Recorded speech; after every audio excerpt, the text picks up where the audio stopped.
Moi, c'est Rémi Sengiumva, président du syndicat STEB, syndicat de travail et de l'enseignement du Burundi.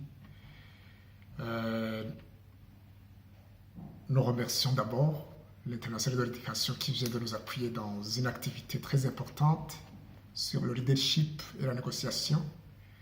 Nous étions dans une crise depuis 2015.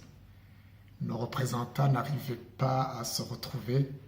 Ils étaient toujours dans la peur. Le dialogue social au Burundi, presque en lettres mortes.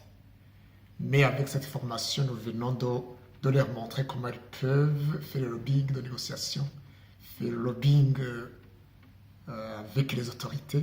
Et on a déjà commencé, on voit que ça va s'améliorer petit à petit.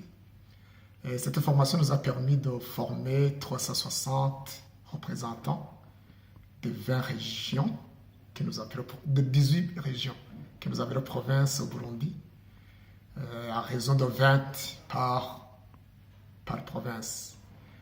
Alors, les 20 représentants souhaiteraient qu'ils puissent faire la restitution de cette formation dans les communes et dans les bases.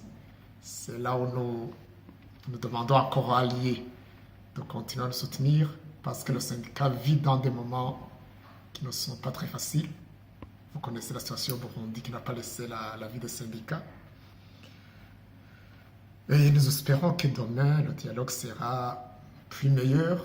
Même si vous voulez, s'il y a crise, on continue à faire le lobbying. On est par exemple, dans ce que nous appelons l'harmonisation des salaires pour que les enseignants puissent être à la hauteur des autres fonctionnaires. Et la politique est là. Nous sommes à la première phase de réduction des disparités salariales. Nous pensons demain à la classification des emplois qui va se suivre avec la politique salariale. Là alors, le STEB a besoin d'un appui très important. Après cette phase de redynamiser nos comités, de former nos comités, on aimerait entrer alors dans la phase de recrutement des membres qui ont quitté le syndicat par peur, qui ont peur de se faire enregistrer. Mais nous voyons que ça commence à venir parce qu'avec l'année passée, nous avons pu recruter 1000 membres. Nous espérons que la phase de recrutement sera l'étape suivante après cette formation que nous venons de faire à nos membres.